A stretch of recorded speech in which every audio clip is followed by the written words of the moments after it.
Syria के राष्ट्रपति बशर अल असद की सत्ता को उखाड़ फेंकने के लिए हयात तहरीर अल शाम यानी एचटीएस ने सीरिया में विद्रोह का बिगुल फूंक दिया है और सीरिया के अलेप्पो, हमा और इदलिब शहर करीब करीब एचटीएस के कंट्रोल में आ गए हैं और एचटीएस के साथ सीरिया के तमाम छोटे बड़े विद्रोही गुट भी इस लड़ाई में कूद पड़े हैं और इस जंग में तकफीरी विद्रोही गुट सबसे अहम है।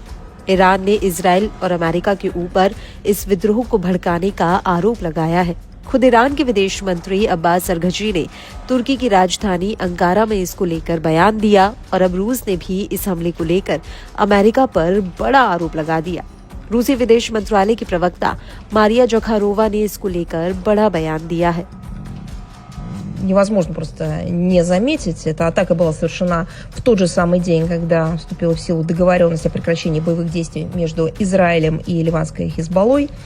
Мы решительно осуждаем данное нападение, в авангарде которого идут террористы, которые признаны таковыми Советом Безопасности Организации Объединенных Наций.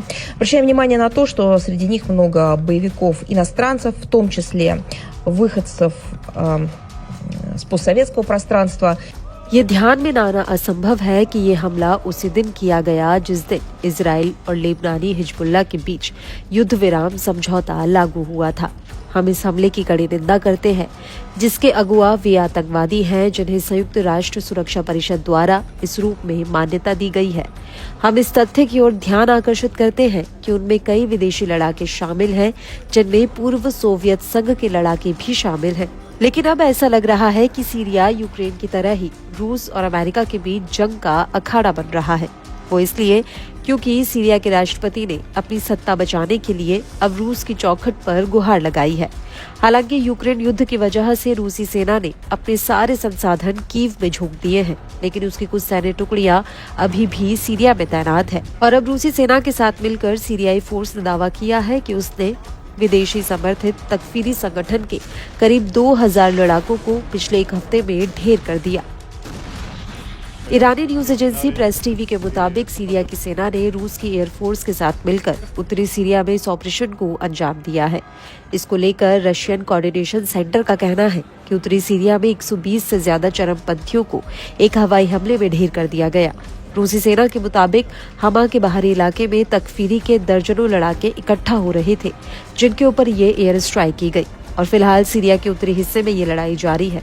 प्रेस टीवी के मुताबिक रूस ने सीरिया में अभी तक 2000 से ज्यादा आतंकियों को ढेर कर दिया है। प्रेस टीवी के मुताबिक इस मुठभेड़ में विद्रोहियों के कई वाहन भी नष्ट हो गए हैं और इन हमलों से पहले सीरिया की सेना ने दावा किया था कि उसने उत्तरी हमा में विद्रोहियों के खिलाफ सिलसिलेवार हमले किए थे, जिसमें हमा शहर के चारों ओर सुरक्षा घेरों को करीब 20 किलोमीटर तक बढ़ा दिया गया था। सीरियाई सेना के मुताबिक इस हमले में एचटीएस के 300 लड़ाके ढेर हो गए, जिनमें कई विदेशी लड़ाके भी थे। इसके अलावा उत्तरी हमा में विद्रोहियों के 25 ड्रोन्स को उड़ा दिया गया, साथ ही उनकी सप्लाई चेन को भी काट दिया गया। वहीं दक्षिणी इदलिब में सीरियाई सेना ने अपनी बमबारी को और ज्यादा तेज कर दिया है, जिसमें अभी तक तकफीरी के कई बड़े कमांडर ढेर हो चुके हैं। लेकिन इन सब के बीच चौंका देने वाली बात यह है कि सीरिया की आर्मी के सूत्रों ने दावा किया है कि हमा पर एचटीएस के कब्जे को लेकर जो खबर उड़ाई जा रही है वो गलत है। हमा शहर पूरी तरह सुरक्षित है और शहर को सीरियाई सेना ने चारों तरफ से घेर रखा है।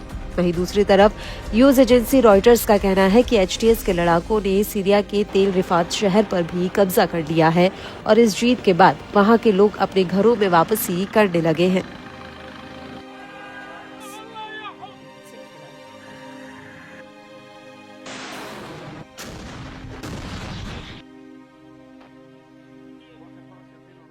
Video released by the Syrian civil defense group The White